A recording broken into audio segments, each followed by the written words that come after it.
দর্শক, হাম সংক্রমণ পরিস্থিতির খবর জানাতে এই মুহূর্তে মুগদা জেনারেল হাসপাতালে আছেন সিনিয়র রিপোর্টার সৈকত সাদিক।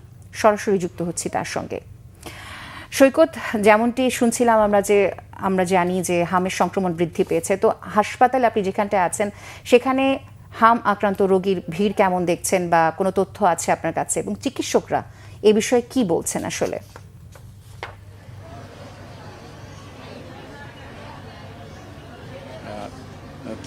গতকালকে আপনি জানেন যে সারা বাংলাদেশে বিশেষ কর্মসূচির আওতায় হাম রুবেলা যে টিকা সেটা দেওয়া শুরু করলেন। গতকালকে স্বাস্থ্যমন্ত্রী সেটা উদ্বোধন করেছেন।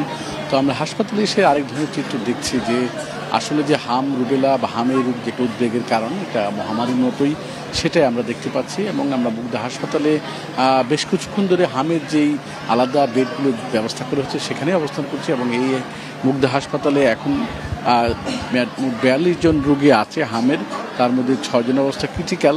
এবং এই যে 42 জন রোগীর জন্য যেই ওয়ার্ডটা এখন বরাদ্দ আছে সেখানে আমরা রোগীদের যারা স্বজন তাদের সাথে কথা বললাম।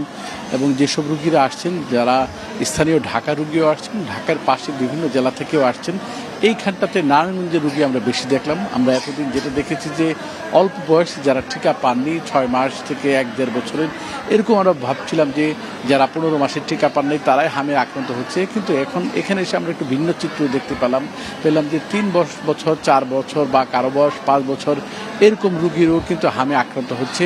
আমরা যে রুগীটাকে দেখাচ্ছি তার নাম সাদাত, সেই রুগীটার বয়স 5 বছর, সেও নারায়ণগঞ্জ থেকে এসেছে এবং কিছুক্ষণ আগে সে অক্সিজেন নিল। এবং তার কিন্তু সব টিকা দেওয়া হয়ে গেছিল, তারপরে যে এখন হাম হয়েছে এবং শরীরে জ্বর, কাশি, ঠান্ডা বা লালচে রোগ, লালচে পুরো শরীরে যে লালচে দাগ, সেই বিষয়গুলো, হামের যে রক্ষণ, সেই বিষয়গুলো রোগীর স্বজন তারা জানালেন। এবং খুবই যে একটা উদ্বিগ্নের বিষয় যে টিকা দেওয়ার পরে যে হামে আক্রান্ত হচ্ছে, 6 দিন 7 দিন তাদের হাসপাতালে রাখতে হচ্ছে এবং হাসপাতালে নানান ধরনের চিকিৎসা দেওয়ার পরেই তারা সুস্থ হচ্ছে। এবং তারা আরেকটি বিষয় যে অভিযোগ তুললেন যে ঢাকার বাইরের যে হাসপাতালগুলো, স্থানীয় যে জেলা সদর যে হাসপাতালগুলো, সেখানে নেওয়ার পরে কিন্তু এই রুগীর যে লক্ষণ দেখা যায়, এইসব রুগীদের এখানে কিন্তু রাখা হচ্ছে না। সেখান থেকেই কোনো মতে একটু চিকিৎসা দিয়ে তাদের ঢাকায় ট্রান্সফার করা হচ্ছে, ঢাকার হাসপাতালে পাঠিয়ে দেওয়া হচ্ছে।